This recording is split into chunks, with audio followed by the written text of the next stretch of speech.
이 본문의 말씀은 이제 남편들이 아내를 사랑하기를 이렇게 하라고 하면서 그 예로 든 것이 교회, 그리스도께서 교회를 사랑하신 것에 대해서 그리고 그 교회를 사랑하신 그 궁극적 목적이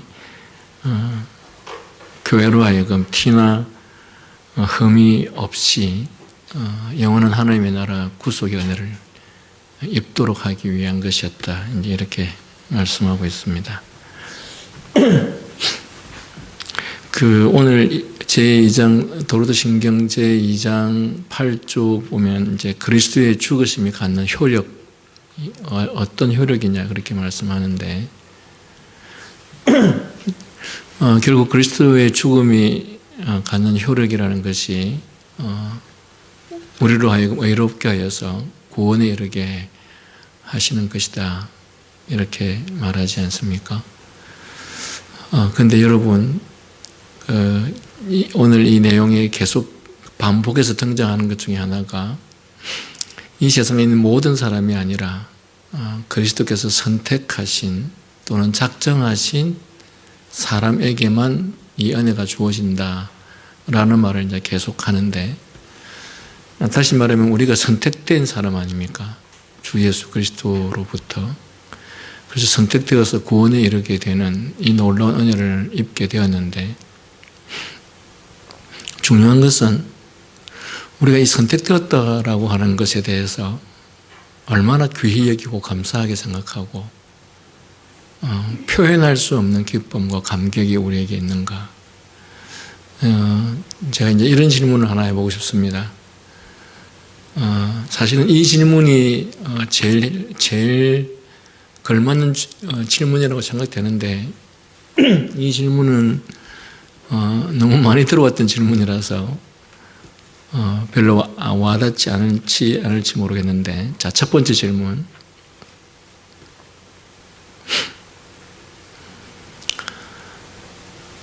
그리스도를 택함으로 인해서 죽을래? 그리스도를 택하지 않고 살래? 하면 여러분 뭘 택하겠습니까?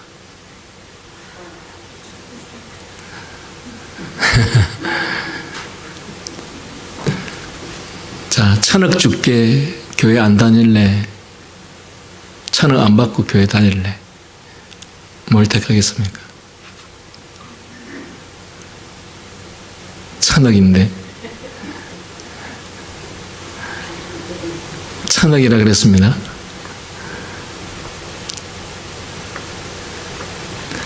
사실은 이런 질문들이 실감이 별로 안 나죠. 그런데 우리가 그리스도로부터 받은 이 택함 받은 은혜가 사실은 얼마나 상상할 수 없는, 표현할 수 없는 축복이지, 이 은혜인지, 우리가 하나님께서 우리에게 주신 만큼 우리도 그렇게 느끼고 깨닫고 감사해야 되는데, 하나님께서는 예를 들어서 만만큼 주셨는데 그것을 느끼는 우리는 어쩌면 10도 느끼지 못하고 살아가는 거 아닌가. 10도 느끼지 못하니까 제가 이렇게 말하면 나는 아니다 이렇게 말할 수 있겠어요? 예? 우리 주님께서 우리에게 주신 것은 만인데 나는 그 만 중에 10도 느끼지 못한다 이렇게 말하면 나는 그렇지 않다고 말할 수 있겠습니까? 저는 아니라고 생각합니다. 거의 대부분의 그리스도인들은 자기의 조그만 것 하나도 그리스도를 위해서 포기를 못하는 것 같습니다. 여러분에게 좀 더 지금보다도 1.5배 정도의 많은 월급을 주면서 그것 때문에 혹시 내가 주의를 잘 못 지키는 경우가 생기면 여러분 그거 선택할 수 있겠습니까?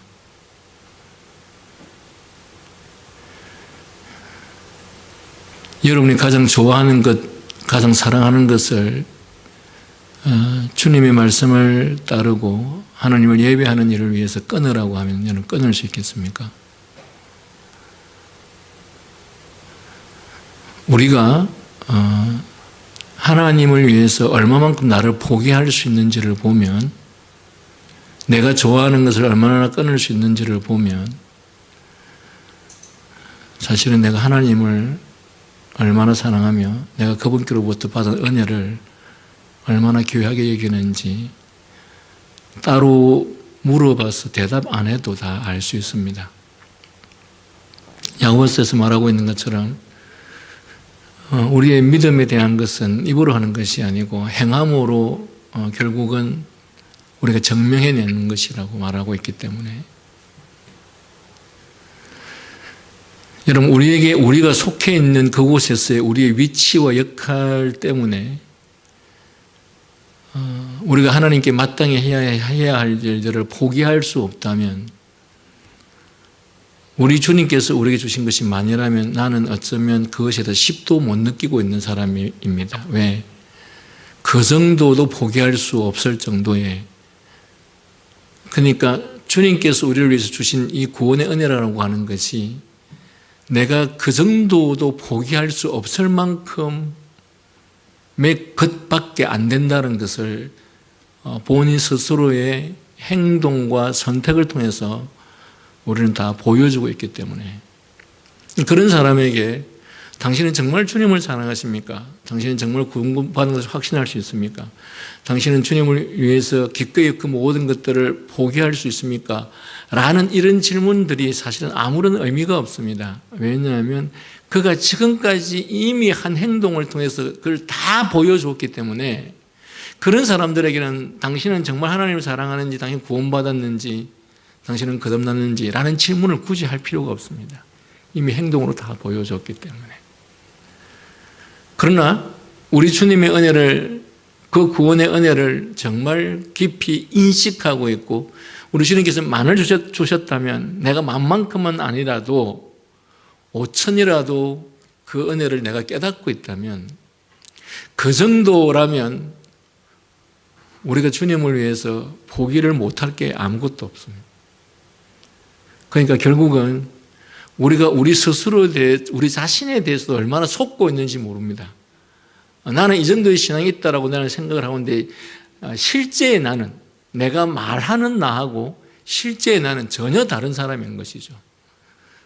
그런데 자기가 말하는 나가 자기의 실체라고 사람들은 생각합니다. 아니에요. 말하는 나가 자기의 실체가 아니고 행동하는 나가 자기의 실체입니다. 제가 왜 서두에 이 말씀을 드리냐면, 여러분, 우리가 주님께로부터 선택받았다는 사실, 여기서 계속 강조하는 게 우리 주님께서 모든 사람을 위해서 죽으신 게 아니었다랍니다. 우리 주님께서 특정한 사람을 위해서 죽으셨고, 특정한 사람만이 선택받았다. 그 특정한 선택받은 그 사람에게 주어진 하나님의 은혜가 무엇이냐? 구원의 은혜 아닙니까? 영원한 지옥의 형벌과 심판으로부터 건짐을 받아서 영원한 하나님의 나라 영생과 축복을 얻게 되는 거 아닙니까? 이게 얼마나 큰 하나님의 축복의 선물입니까?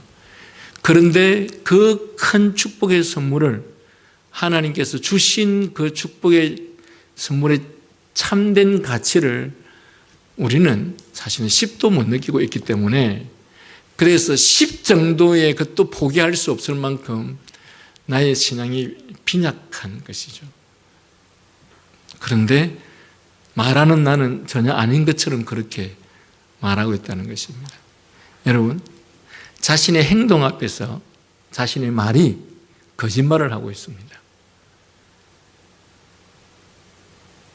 아시겠습니까? 여러분, 우리의 믿음과 신앙은 행동으로 입증합니다.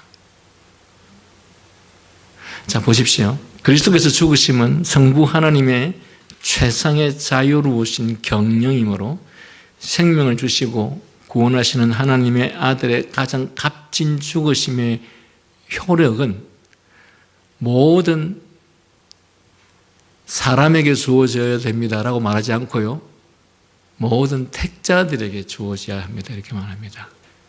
택하신 분들에게.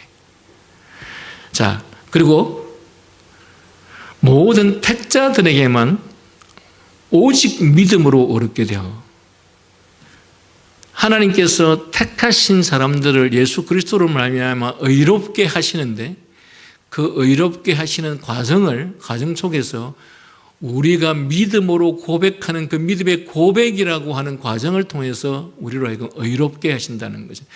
이 말은 무슨 말이냐면 내가 정말 어렵게 되었느냐? 그렇다면 나는 주님 정말 주님을 믿습니다. 그리고 주님을 위해서 내 모든 것을 포기할 수 있습니다. 라고 했을 때 그 믿음을 하나님께서 도구로 삼으셔서 우리를 의롭게 하신다라는 것입니다.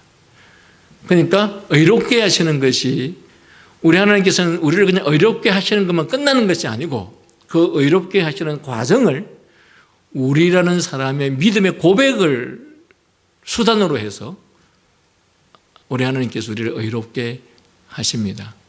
그런데 뒤에 나오지만 그러면 이 믿음의 고백이라는 것은 우리에게서 나온 것이냐? 아니냐? 아니다. 이것 또한 하나님의 주권적 은혜로 말미암아 성령의 역사로 우리 스스로는 절대 믿음을 고백할 수 없는 나에게 성령 하나님께서 나를 감동시켜서 믿음을 고백할 수밖에 없도록 하시고 그 믿음을 고백할 수 없도록 하시는 이 수단을 사용하셔서 우리 하나님께서는 우리를 의롭게 하시는 것이죠. 따라서 내가 의롭게 되었느냐 안 되느냐 뭘 알 수 있느냐 했을 때 내가 믿음으로 고백하는 이 수단, 이 행위가 내게 있었느냐 없었느냐를 통해서 내가 의롭게 되었느냐 되지 않았느냐를 알 수 있다는 것이고, 그러면 내가 믿음으로 주님 앞에 고백했다라고 하는 이 고백은 과연 진실이냐 아니냐 했었을 때 야고보서에서 말하고 있는 것처럼 나의 행위가 동반되지 않으면 그 말은 윗선이고 거짓말이고, 그리고 그 고백이 참된 진실이고 참된 믿음이었다면 그것은 반드시 행위를 통해서 드러나게 되어 있다, 이렇게 말할 수 있는 것입니다. 자, 그래서 오직 택자들에게만 오직 믿음으로 의롭게 됨이 주어지고 그로 인하여 그들에게 확실히 구원이 임하게 된 것은 하나님의 최고의 은혜로우신 뜻과 목적입니다. 우리 하나님께서 인간에게 주신 가장 큰 축복과 은혜는 바로 무엇입니까? 우리를 선택하시고 우리를 구원에 이르게 하신 것입니다. 그런데 오늘날 신자들은 우리가 구원의 은혜를 입은 것에 대한 기쁨과 감사보다도 하이닉스를 다녔으면 성과금 6억을 받았을 텐데 하나님께서 나를 하이닉스를 다녔으면 얼마나 좋았을까, 이런 게 훨씬 더 큰 기쁨이고 즐거움이죠.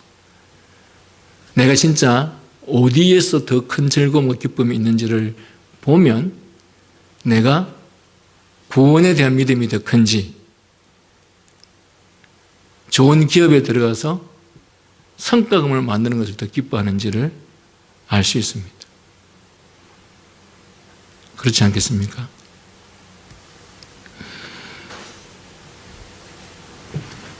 자, 어쨌든 우리를 구원에 이르게 하신 것은 하나님의 최고의 은혜로운 뜻과 목적입니다. 이것이 의미하는 바는 이러합니다. 하나님께서는 십자가의 피를 통하여 그리스도께서 모든 백성, 지파, 민족, 방언으로부터 모든 택자들, 곧 영원으로부터 구원으로 택하시고 성부에 의해서 당신께 주어진 자들만 효력 있게 구속하시도록 의도되었습니다. 자, 이 아르미니우스주의자들이 이제 소위 말하면 만인군, 예수 그리스도의 십자가에 죽으시면 모든 인류를 위해서 죽으셨다. 그런데 그 주님께서 이루신 그 구속의 은혜를 누가 획득하느냐 했을 때 선택하는 그 사람에 의해서 획득된다 라고 아르미니우스주의자들은 주장하는데 아니라는 겁니다. 모든 백성, 지파, 민족, 방언으로부터 어떻게 택하심 받은 사람들, 곧 영혼으로부터 구원을 택하시고 성부에 의해서 당신께 주어진 자들만 효력 있게 구속하도록 의도하셨습니다. 따라서 예수 그리스도의 죽으시면 이 땅에 있는 모든 자들을 위해서 죽으신 것이 아니고 창세로부터 우리 하나님께서 선택하는 자들에게만 그 효력이 발휘될 수 있도록 그들만을 위해서 죽으신 것이지 모든 인류를 위해서 죽으신 것이 아닙니다. 자, 모든 인류를 위해서 죽으셨다면 모든 인류가 다 구원을 받아야 되겠죠. 그죠? 그런데 모든 인류를 위해서 구원을 했지만, 이루셨지만 선택은 우리에게 있다. 이렇게 되면 어떤 모션이 일어날 수 있는지 아십니까? 한 명도 선택 안 하면 천국에 한 명도 가는 사람이 없습니다. 이것이 만약에 우리의 선택에 의해서 주어졌다면, 우리는 생각하기에는 모든 인류를 위해서 예수 그리스도께서 십자가에 죽으셨기 때문에 효력이 모든 사람에게 있다라고 하면 상당히 많은 사람들이 그것을 선택해서 구원에 이룰 수 있다고 생각하겠지만, 그것은 역으로 한 명도 예수 그리스도를 선택하지 않으면 천국에 한 명도 못 가는 이런 이상한 일들이 일어나는 것이죠. 그죠? 그런데 예수 그리스도의 죽으심은 모든 인류를 위한 것이 아니라 장세로부터 하나님에 의해서 택정된 사람만이, 그들만을 위해서 예수 그리스도께서 십자가에 죽으셨기 때문에 효력이 그들에게만 주어진다라는 것입니다. 더욱이 하나님께서는 그리스도께서 당신의 죽으심으로 그들을 위하여 획득하신 믿음을, 자, 믿음도 뭐라고 하죠? 성령님의 다른 구원의 선물들과 함께 그들에게 주시고, 당신의 피로 그들의 모든 죄들, 곧 원죄와 자범죄, 믿은 후에 범한 죄와 믿기 전에 범한 죄들로부터 깨끗하게 하시며, 뭐라고요? 원죄, 창세로부터 아담과 하와가 범죄한 그 원죄와 그리스도의 구속을 이루기 전에, 또는 우리가 믿기 전에 지었던 죄와 믿고 난 이후에 지었던 자범죄까지 어떻게 된다고요? 모두 깨끗게 하시고. 여러분, 그리스도의 죽으심의 효력은 원죄와 자범죄, 자범죄의 과거의 자범죄, 현재의 자범죄, 앞으로 우리가 지을 미래의 자범죄까지도 다 완벽하게 우리의 죄에 대한 속죄를 이루신 것이 예수 그리스도의 십자가의 구속의 효력입니다. 그래서 그리스도의 자녀, 믿음의 자녀들이 그리스도의 심판의 날에, 재림의 날에 심판대 앞에 섰을 때 우리에게는 뭐가요? 우리에게는 죄를 본 적이 없는 거죠. 왜? 주님께서 이미 원죄, 자범죄 모든 것들을 다 깨끗하게 하셨기 때문에.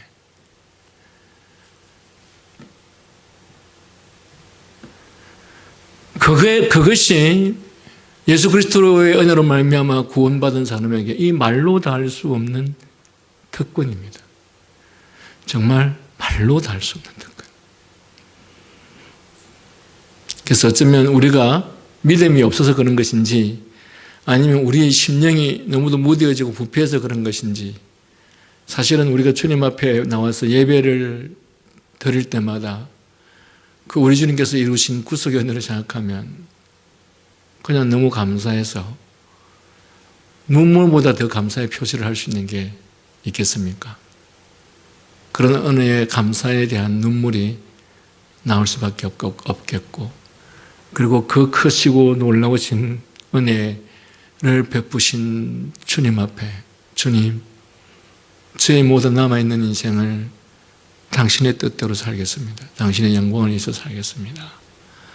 당신의 뜻이면 왜 나를 영원한 저주와 심판으로부터 건져주시고 영원한 하나님의 나라의 영생과 축복으로 주셨으니 내가 당신을 위해서 내 모든 것들을 다 포기할 수 있습니다. 여러분, 유튜브 같은 데서 카타콤 같은 거 한번 쳐보십시오. 지하 80m인가 파가지고 그들이 수십 년을 그리스도인들이 핍박을 피해서 신앙생활을 그곳에서 했던 그 자료들이, 역사적 자료들이 있는데, 여러분, 카타콤에 사는 사람들이 무슨 직업이 있었겠습니까? 재물이 뭐가 있었겠습니까? 그런데 우리에게 주어질 영원한 하나님의 나라 영생과 축복을 생각하면 그날의 그것들이 하나도 고통스럽지 않는 것이에요. 제가 이런 거 생각하면 정말 부끄럽죠. 우리가 하는 일들이 남들처럼 되지 않고 내가 남들처럼 더 많은 경제적 풍요를 이루지 못하거나 직업이나 이런 것들이 변변치 않으면 우리는 얼마나 기가 죽고 슬퍼하는지 모릅니다. 내 인생은 도대체 왜 이런 것인가 라고 하면서 스스로 기가 죽는지 모릅니다. 그런데 이런 것들이 구원의 은혜를 고백하는 그리스도인들로서는 얼마나 부끄럽고 그것이 불신앙적인 행동이요 태도인지 모르죠. 우리의 직업이 어떠면 어떻고 우리가 재물이 얼마만큼 되면 어떻고 우리의 월급이 얼마나 적으면 어떤가. 내가 주님을 나의 구주로 나의 구원자로 그리고 우리가 고통이라고 하는 것을 그렇게 두려워하는데 특히 우리의 자녀가 어떤 불행을 당했거나 어떤 무서운 질병을 당하면 그렇게 절망을 할 정도로 우리는 고통이라는 것을 그렇게 무서워하는데 그런데 그 지옥의 형벌과 심판은 영원이라는 것인데 거기서부터 우리를 건져주셨는데 얼마나 이것이 큰 은혜인가를 생각하면 우리의 직업도 빈부도 귀천도 아무것도 이것에 대항할 만한 것이 없다는 사실입니다. 그래서 우리는 우리 스스로 월급이 적거나 직업이 변변치 않거나 돈이 많지 않거나 이렇게 할 때 스스로 그것에 대해서 기가 죽고 있는 이 자신이 얼마나 불신앙적인 사람인지에 대해서 스스로 생각할 수 있어야 합니다. 지금 우리는 여기서 멀쩡하게 살아가고 있지만 앞으로 우리들에게 어떤 불행이 닥칠지 모릅니다. 저는 그런 생각을 참 많이 하면서 살았습니다. 자식이 제보다 먼저 죽는 일이나 또 자식이 어떤 엄청난 불행을 당해서 정말 차마 눈도 볼 수 없는 일들이 언제 나에게 어떻게 발생할지 모르는 거죠. 그게 있을지 없을지 모르겠지만 하나님 저에게 이런 문제가 생겼을 때 제가 믿음으로 극복하게 해달라는 그런 마음을 항상 가지려고 노력을 해왔습니다. 지금 우리가 이렇게 멀쩡하지만 우리는 아무도 모릅니다. 어떤 불행한 일이 닥칠지. 그러나 그때마다 우리는 뭘 생각해야 되느냐. 우리에게 주어진 영원한 천국을 소망으로 삼고 그것들에 대해서 능히 이길 수 있는 믿음을 가지고 있어야 된다라는 사실이죠.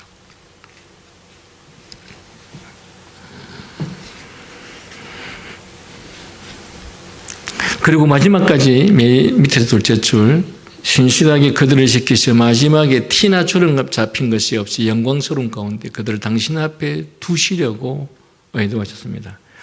자, 제8조 도로토신경 제2장의 핵심, 즉 그리스도의 죽으심과 그의 사역을 통한 사람의 구속을 우리에게 말해줍니다. 이 8조에서는 그리스도의 죽으심이 효력이 있다는 사실, 즉 그리스도의 죽으심은 그것이 시작한 일을 끝내는 이루신다는 사실을 고백합니다. 그리스도의 죽음의 효력에 대한 아르미니주의자들의 입장을 반박하면서 우리 조상들은 아르미니주의자들이 구원의 획득과 구원의 적용을 잘못 구분하여서 가르친다는 지점을 지적합니다. 조상들은 말하기를 믿을지 안 믿을지를 결정하는 것이 사람의 자유의지에 달려있다고 가르치는 자들은 구원의 획득과 구원의 적용 사이의 차이점을 오용하고 있는 것이라고 합니다. 8조에서는 그리스도의 사역이 효력이 있다고 합니다. 반면에 아르미니주의자들은 말하기를 그리스도의 사역이 반드시 효력이 있는 것은 아니다. 즉 사람의 선택에 따라서 효력이 있을 수도 있고 없을 수도 있다. 그 뜻인 것이죠. 제가 계속해서 반복해서 말씀드리지만 이런 아르미니주의자들의 신학적 사고를 갖게 되면 자꾸 내가 무엇이 된 것에 대해서 내가 무엇이 이룬 것에 대해서 생각하기를 내가 이렇게 열심히 살았더니 하나님께서 내가 이렇게 열심히 산 것에 대한 보답으로 나에게 이런 은혜와 축복을 베풀어 주셨다. 이렇게 생각을 하고요. 또 내가 이렇게 하나님께로부터 축복과 은혜를 받은 것은 내가 이만큼 열심히 기도를 했더니 그 기도에 대한 정성, 그 기도에 대한 열심을 하나님께서 귀히 여기시고 감동을 받으셔서 나에게 이런 것을 주셨다.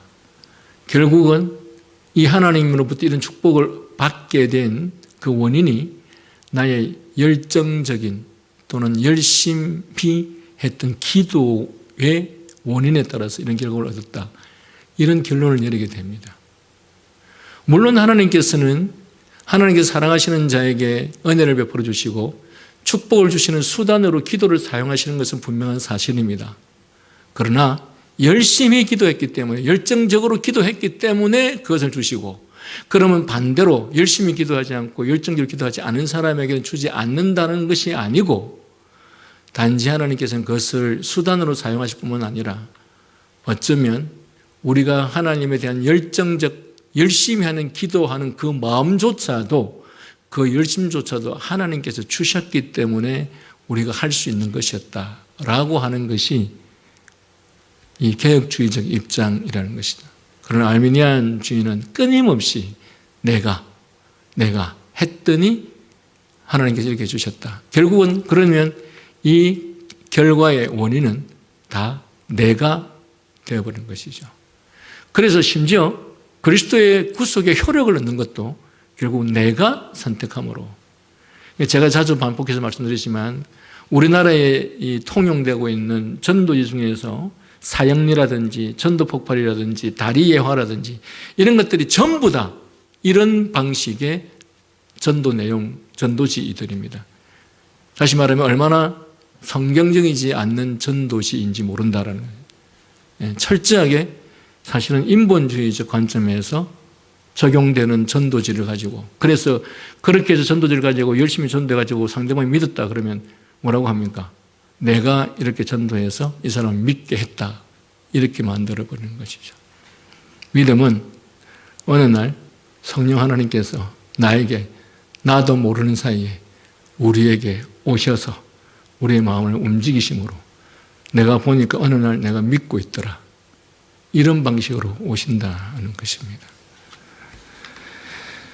자, 그 밑에 문단, 아르미스주의자들에 따르면 그리스도께서는 모든 사람을 위하여 죽으셨습니다. 즉 그리스도께서는 당신의 죽으심으로 하나님과 사람 사이의 장애물을 제거하시어 모든 사람들이 구원을 받을 수 있는 가능성을 획득하셨습니다. 그러나 사람은 자신의 자유로운 뜻으로 하나님이 준비하신 것을 원하는지 아닌지를 결정할 수 있습니다. 누가 주장한다는 겁니까? 아르미니스주의자들. 이것이 곧 그들이 말하는 구원의 적용입니다. 그러므로 아르미니스주의자들은 구원의 적용으로부터 구원의 획득을 분리시킨 것입니다. 결국 그들은 인간의 전적 부패와 타락, 선을 행할 능력, 하나님을 알려고도 믿으려고도 하지 않는 죄성을 부정합니다. 여러분, 내가 선택한다는 것은요, 내 안에 아직 선을 결정할 수 있는 능력, 또 선을 행할 수 있는 능력, 선을 발견할 수 있는 능력이 있다는 증거인데, 여러분, 성경의 가르침은 인간은 전적으로 부패하고 타락하게 했기 때문에 하나님을 알려고도 믿으려고도 하지 않는 것이 인간입니다. 그런데 어떻게 속죄의 구속은 주님께서 이루셨지만 그 효력을 얻는 것에 대해서 내가 선택한다라는 이 말이 어떻게 맞을 수 있느냐? 안 맞다는 것입니다. 왜? 나는 하나님을 알려고도 믿으려고도 하지 않는 존재이기 때문에 우리 스스로에게 있어서는 그런 믿음의 행위 자체가 불가능하고 불가하다는 것입니다. 따라서 우리의 구속의 효력도 주님께서 행하신 것이지만 그 효력을 우리의 것으로 받아들이는 그 믿음의 행위도 결국 성령 하나님께서 우리에게 그런 마음을, 그런 믿음의 고백을 하게 하시지 않으시면 우리는 할 수 없는 것이다 라는 것입니다. 이게 바른 성경의 가르침입니다.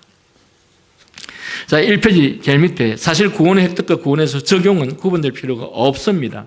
예를 들면 보습성 크림을 획득하는 것은 그 크림을 적용하는 것과 다소 다릅니다. 그러므로 획득과 적용은 구별되는 것이며 분명합니다. 그러나 어떻게 구원의 획득과 구원의 적용을 구별할 수 있습니까? 아르미니스주의자들은 말하기를 구원의 획득은 그리스도의 사역인 반면에 구원의 적용은 사람의 일입니다 라고 합니다. 그러나 여기서 그들은 잘못 생각하고 있습니다. 구원의 획득이 그리스도의 사역이고 그리스도께서 오래전에 십자가에서 구원을 획득하셨다는 말은 옳습니다. 그러나 구원의 적용도 또한 그리스도의 사역입니다.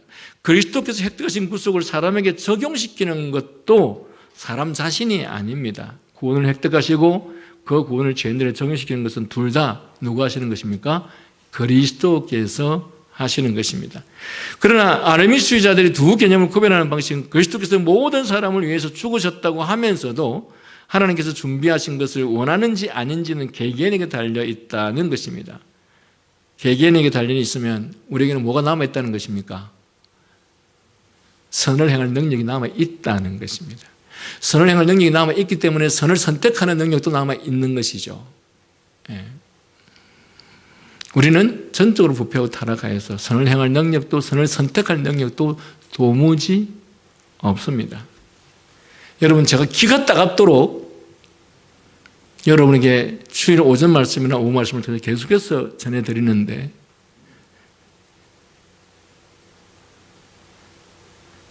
여러분, 목사들은 거의 대부분 일주일 내내 새벽 기도를 하죠.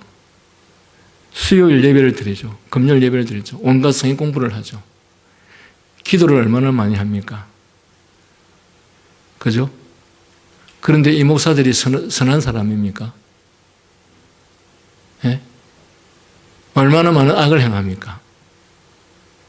그런데 여러분, 하나님을 알지도 성경이 무엇을 말하는지도 모르는, 평생에 기도 한번 하지 않는, 그리고 주님의 명령과 뜻을 따르려고 생각조차 해보지 않았던 자들이,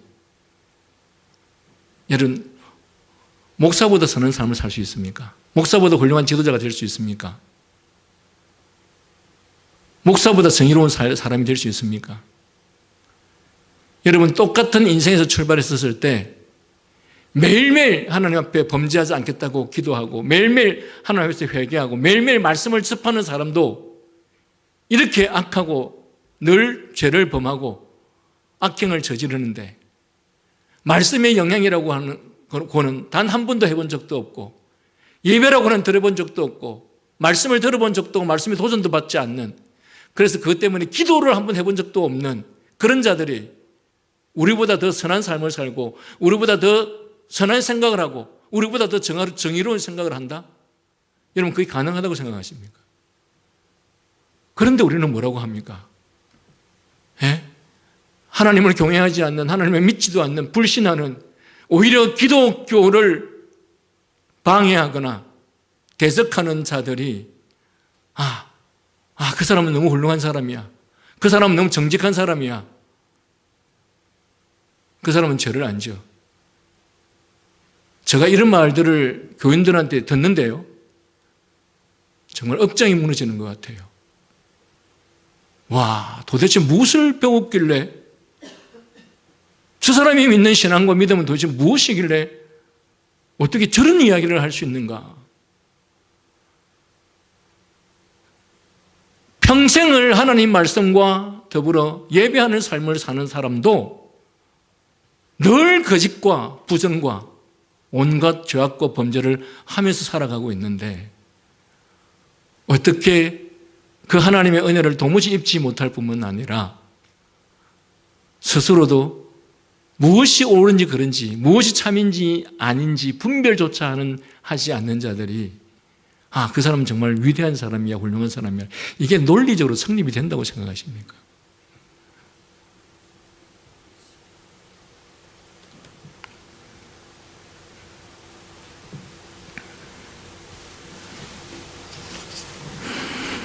여러분, 어느 누구도 우리에게는 스스로 의와 진리를 선택하고 그것을 찾고 그것에 따르고 할 능력이 아무도 없습니다. 제가 끊임없이 반복해서 말씀드리지만, 혹 우리가 결과적으로 선한 삶을 조금이라도 살았다면, 결과적으로 조금이라도 의로운 행위를 했다면, 그럴 능력이 1%도 없는 우리를 하나님께서 긍휼을 베푸시고 그를 도구로 삼으셔서 하나님께서 그렇게 하셨을 뿐이다. 그래서 하나님께서는 모세와 같은 위대한 자도 당신의 백성들에게 추앙을 받지 못하도록 하시기 위해서 이스라엘 백성들과 더불어 가나안 땅에 들어오지 못하게 한 것입니다. 물론 표면적으로는 모세가 하나님의 명령을 따르지 않아서 들어오지 못한 것처럼 보이지만 사실은 모세는 거기까지였습니다. 하나님께서 다윗이 그렇게 자기가 성전을 짓고 싶다고 했었을 때 하나님께서 다윗에게 너의 역할은 여기까지야. 그리고 성전을 짓는 일은 솔로몬에게 맡기셨습니다. 하나님은 성경 어디에서도 인간을 추앙하거나 인간을 드러내거나 인간이 위대하다라고 하는 것을 가르치기 위해서 성경 속의 인물들을 등장시키지 않습니다. 이들은 하나같이 무지하고 부패하고 다윗이든 누구든 다 그렇게 부패하고 범죄했던 자들 아닙니까? 그런데 하나님께서 이런 자들을 이렇게 하나님으로 사용하셨다라고 하는 것을 우리에게 보이심으로써 성경은 결국 한 사람 인간을 드러내는 것이 아니라 하나님이 어떤 분이셨느냐라고 하는 것을 드러내고 있는 것이 성경입니다. 그런데 어찌하여 인간이 하나님 앞에서 이렇게 하였다 저렇게 했다, 저 사람은 위대한 사람이다 할 수 있느냐? 진정한 그리스도인이라면 누군가가 자신을 향해서 그렇게 말해도 거부해야 될 사람이었고, 모세처럼 그렇게 위대한 지도자가 가나안 땅에 들어와서 그가 죽었고 그에게 무덤이 있었다면 오늘 모세의 무덤에는 하루 내내 1년 내내 사람들이 줄을 섰을 것입니다. 그러나 하나님께서는 모세로 하여금 하나님의 영광을 탈취하는 일이 없도록 하시기 위해서 가나안 땅에 들어오지 못하게 하실 뿐만 아니라 그의 무덤이 어디 있는지조차도 알 수 없게 하셨다라는 것입니다.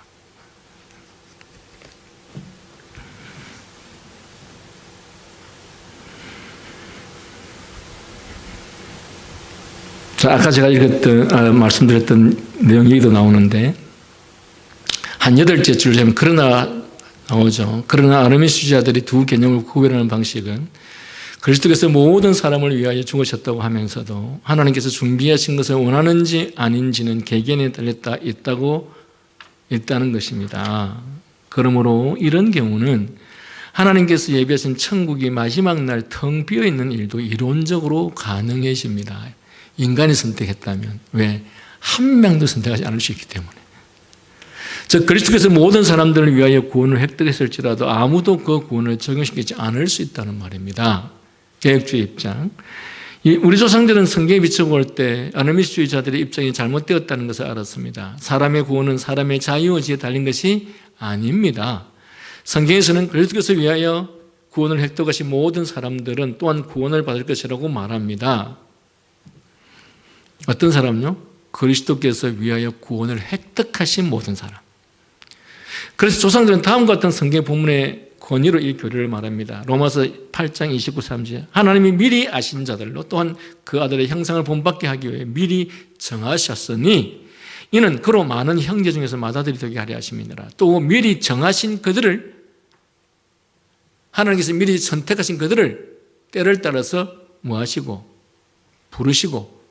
부르신 그들을 또한 어렵다 하시고 어렵다 하신 그들을 영화롭게 하셨느니라. 여기서 사도는 하나님께서 항상 동일한 수의 사람들에게 일하신다는 사실을 매우 강조해서 말합니다. 하나님께서 어떤 사람들에게? 동일한 수의 사람들에게. 동일한 수. 각각의 그룹에서 숫자는 변하지 않습니다. 여러분, 오늘을 보좌를 움직이는 기도한다고 하는 사람들은 하나님의 보좌를 움직여서 하나님의 뜻을 바꾸어 놓겠다. 그래서 40일 금식 기도를 한다든지 하나님께서 내 기도에 응답해 주지 않으면 밤이고 낮이고 20일이고 30일이고 기도하겠다. 그래서 보좌를 움직여서, 즉 하나님의 뜻을 움직여서 내가 원하는 대로 해내겠다. 그럼 여기서 어떤 모순이 발생합니까? 하나님의 완전하심이 부정당합니다. 그러니까 다시 말하면 내 뜻이 하나님 뜻보다 더 우위에 있다는 뜻이죠. 하나님 뜻이 잘못됐으니까 네 기도를 들어보니까 내가 잘못 생각했구나. 내가 계획을 잘못시켰구나. 그래, 네 기도가 더 옳은 것 같다 하면 뭐가 부정당합니까? 하나님의 전능하심과 하나님의 완전하심이 부정당합니다. 그래서 이 보좌를 움직이는 기도라는 이런 기도처럼, 이런 내용처럼 정말 사탄적인 신학이 없습니다. 그런데 이런 책들이 기독교 서점에서 제일 많이 팔리죠. 왜 그럴까요? 인간 안에는 이 알미니우스주의적인 사상과 가치관이 너무도 평배해 있기 때문에 제가 지난주에도 말씀드렸던 것처럼 사람들이 제일 좋아하는 신학이 바로 이 아르미니우스주의 신학입니다.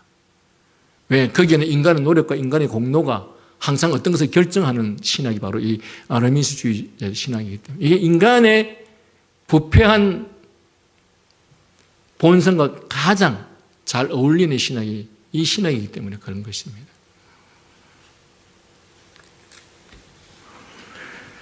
자, 각각의 그룹에서 숫자는 변하지 않습니다. 하나님께서 미리 정하신 자들은 모두 부르심을 받고 의롭게 되고 영화롭게 됩니다. 하나님께서 미리 정하신 모든 자들은 또한 믿게 되고 영원한 생명을 받습니다. 마태복음 1장 21절. 권사님 세 분 읽어주십시오. 마태복음 1장 21절. 졸리시려고 그러죠? 시작!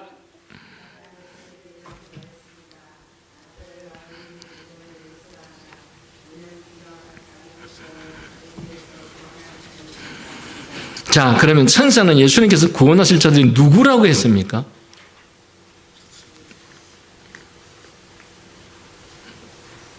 예? 그 답 다 적혀 있습니다. 예수님께서 구원할 자들이 누구라고 했습니까? 자기 백성들이라고 해요. 모든 사람을 위해서가 아니라 자기 백성을 위해서입니다. 자기 백성은 정해진 수만큼의 그룹이고 아버지께서 아들에게 주신 사람들입니다. 이 사람들을 위하여 예수님께서는 죽으신 것입니다. 이 사람들을 위하여 예수님께서 구원을 획득하신 것입니다. 이 사람들은 또한 뭐 할 것입니다? 구원 받을 것입니다. 왜냐하면 이 정해진 수의 사람들은 뭐이기 때문에? 자기 백성들이기 때문에. 아까 노래를 안 불렀으니 성경 구절을 한번 읽읍시다. 양지혜. 자, 시작.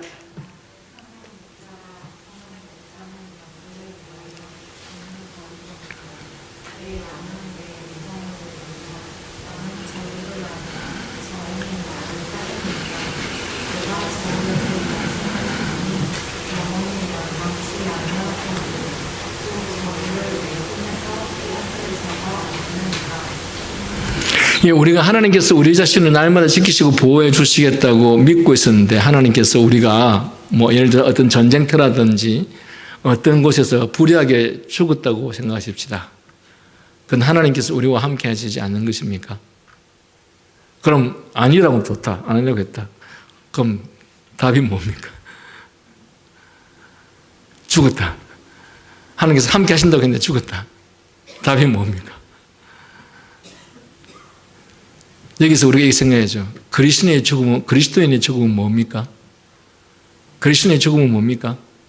하나님 축복이요, 은혜죠. 왜 하나님 은혜의 축복입니까? 우리가 죽는 그 순간 어디로 들어갑니까?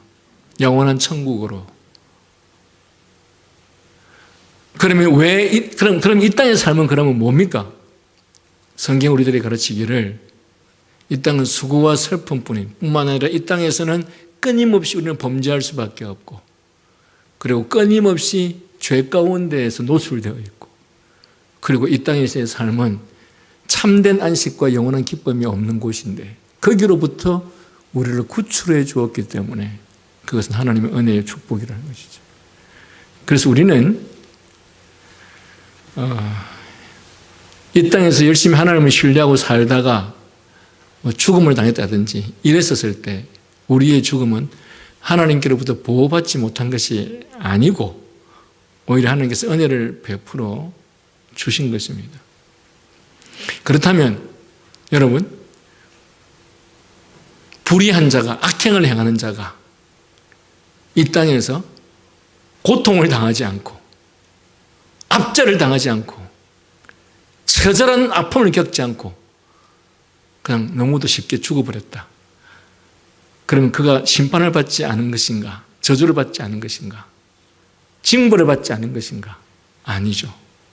그는 다시는 돌아올 수 없는 다시는 기회가 없는 영원한 심판과 저주 가운데 들어가게 된 것입니다.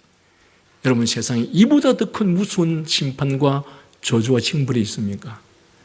그런데 우리는 그 사람을 보고 쟤는 감옥에도 안 들어갔어, 쟤는 저저런 고통도 안 당했어, 하나님이 저 사람을 심판한 것인가?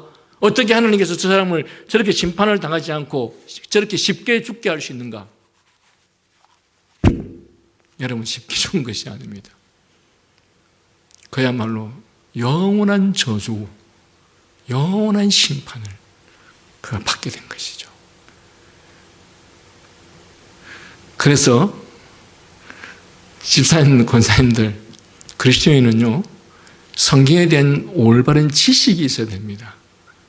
그래야 무엇이 옳은 것인지 그런 것인지 제대로 판단할 수 있다는 거예요.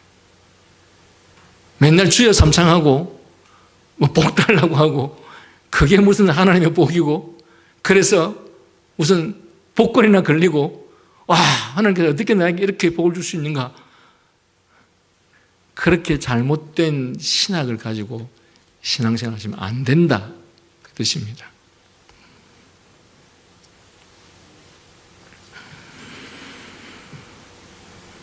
그리스도께서는 자기 생명을 모든 사람들을 위해서가 아니라 곧 양들, 곧 자기 양무리의 사람들을 위하여 주십니다. 그러므로 이 모든 양들은 생명을 얻습니다. 이처럼 구원의 획득과 적용은 동일한 사람들을 위한 것입니다. 그리스도께서는 구원으로 선택하신 모든 자들을 효력 있게 구속하십니다. 30대 이하 다 같이 읽습니다. 시작. 30대 이하 없습니까? 시작.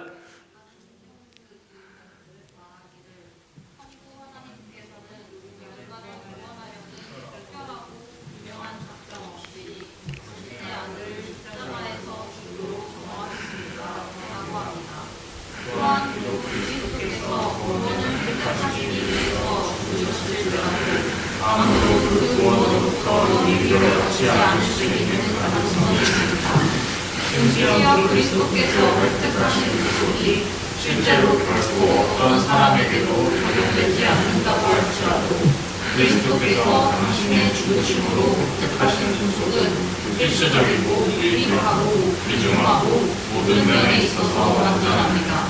여기서 우리는 아르미니우스주의자들이 획득과 적용을 분리시키는 방식을 알 수 있습니다. 자, 잘 읽습니다. 그러나 도르트신저 8주신 이렇게 말합니다. 그리스도께서 죽으심은 성부 하나님의 최상의 자유로 오신 경영이므로 생명을 주시고 구원하시는 하나님의 아들의 가장 값진 죽으심의 효력은 모든 택한 자들에게 주어져야 합니다.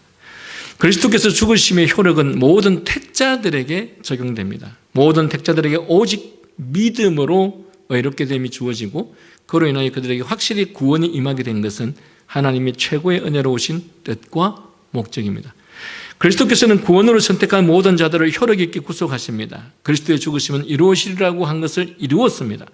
아들에게 주신 모든 자들은 영원한 생명을 받습니다. 그리스도께서는 아버지께 이렇게 기도했습니다. 아버지여, 때가 이르렀사오니 아들을 영화롭게 하사 아들로 아버지를 영화롭게 하옵소서. 아버지께서 아들에게 주신 모든 자에게 영생을 주게 하시려고 만민을 다스리는 권세를 아들에게 주셨음이로소이다. 여러분이 정말 믿음을 가졌다면 하나님께서 특별하게 택한 사람에 해당되는 사람일 것입니다. 여러분이 정말 하나님께 택한 사람이라면 여러분은 과거에 아니면 지금 아니면 미래에 하나님께서 우리를 거듭나게 하실 것이고, 내가 정말 거듭난 은혜를 입었다라고 한다면 이 땅에 사는 날 동안 그 어떤 은혜와 축복과는 비교도 할 수 없는 이 특별한 은혜를 받았으니 그 은혜를 베풀어 주신 주님을 위해서 내가 그 무엇도 아깝지 않다. 그리고 그분을 위해서 우리의 모든 것들을 다 포기했다 할지라도 우리는 그로 인하여서 얼마간의 고난과 고통을 겪을지 모르겠지만 잠깐 후면 우리에게 하나님께서 영원한 하나님의 나라, 눈물도 슬픔도 걱정도 고통도 염려도 두려움도 없는 그곳에서 영원한 삶을 누리게 될 것입니다.